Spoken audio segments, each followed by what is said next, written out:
Kant's model of peace famously rests on three pillars: republicanism within states, a supranational institution between states, and the right to visit at the level of relations between states and foreigners. The pillars correspond to the three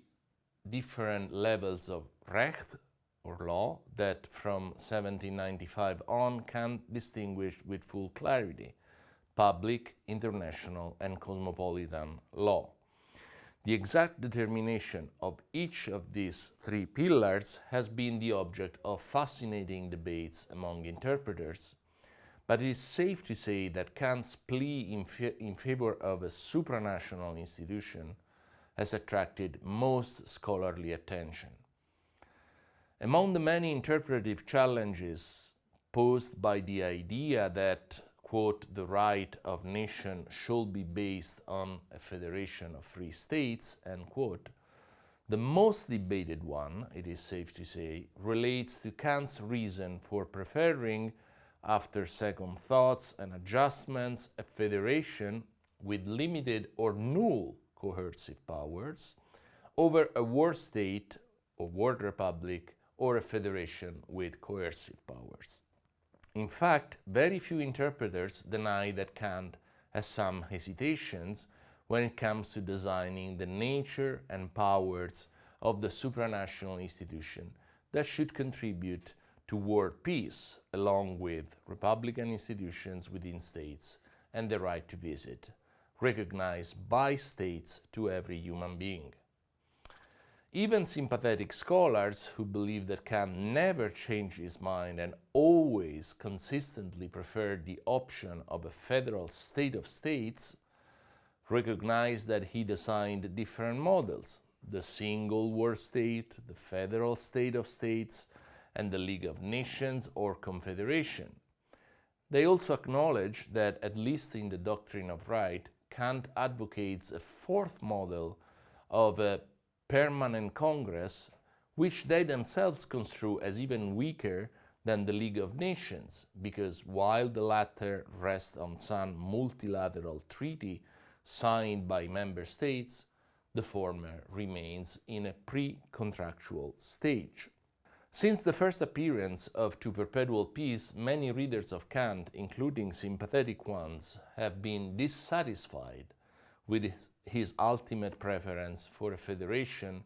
rather than the World Republic or the Federal Republic of Republics as a viable political option. Particularly interesting here is the position that we could call of moderate cosmopolitans who think that Kant could have endorsed a more ambitious solution without endangering the plurality and autonomy of states. Moderate cosmopolitans indicate the enhanced League or minimal World Republic as the solution that Kant could and should have defended. This reading is attractive in that it promises to relax the conceptual dilemma Kant faces between, on the one hand, guaranteeing peace through a dissolving of nation-states into a world republic, or preserving a plurality of states through a loose league by renouncing the ideal of a permanent and stable peace.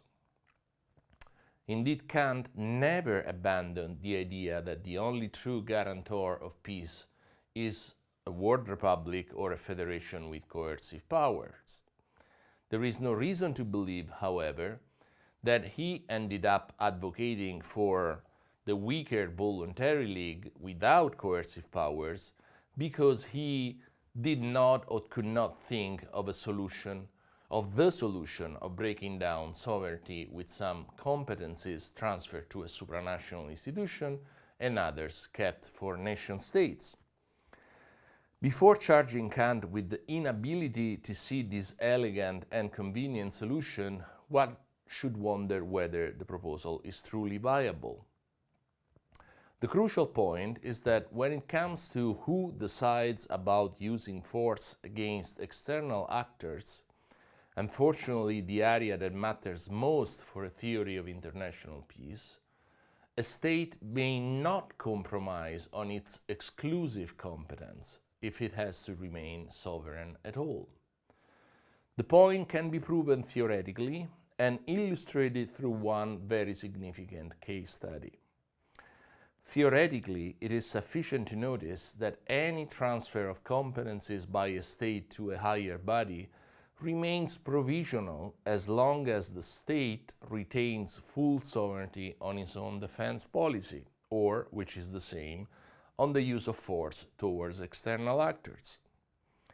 Military force is the last thing a state may appeal to in case it wishes to exercise its will against the will of others, be they lower, higher, or equal level institutional bodies, partners within an organization, non-state actors, and so on. Think of a state branch of an international organization that is either unsatisfied with a certain interpretation of the rules of that organization or that simply no longer wants to remain a member. Further, imagine that it declares its intention but remains unheard by the organization at large and/or by its partners.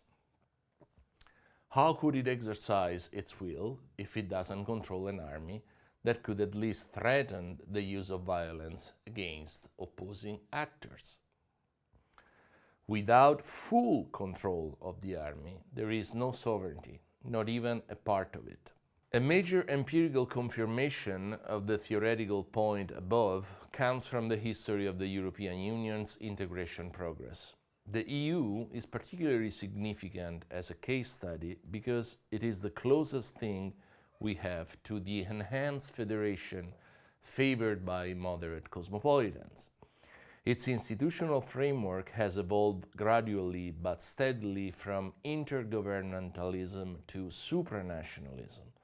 thus making the Union more and more close to a federal as opposed to confederal body. And yet, the EU has always failed, despite at least 30 years' fanfare and well-intentioned proclamations, to have a common defense policy. Now, is that an accident? Hardly so, and the reason, it seems to me, is the same that leads Kant not to adopt the solution preferred by moderate cosmopolitanism. This less than exotic outcome, that is, the failure to have a common military policy in the EU, cannot be accounted for in terms of chance of geopolitical considerations working against the result of a common European defense. If the fall of the Soviet Union removed one pressing reason to unite against a common threat, we have come far enough to have reason to be threatened by new autocratic powers, mainly Russia with its quasi-satellite states such as Belarus and China, and yet this is not sufficient to move beyond enhanced cooperation to true military integration. One major reason, if not the reason, is that member states in the EU can renounce full control over the use of force only by forfeiting the last and deepest level of national sovereignty. Such a move would end the European Union as we know it and turn it, for the joy of many past and present continental federalists, into something like the United States of Europe. And as long as there is an alternative way of guaranteeing our security, and NATO provides such an alternative, European states will never move beyond fanfare about military integration because they know that this is the only way to avoid their end as independent political entities.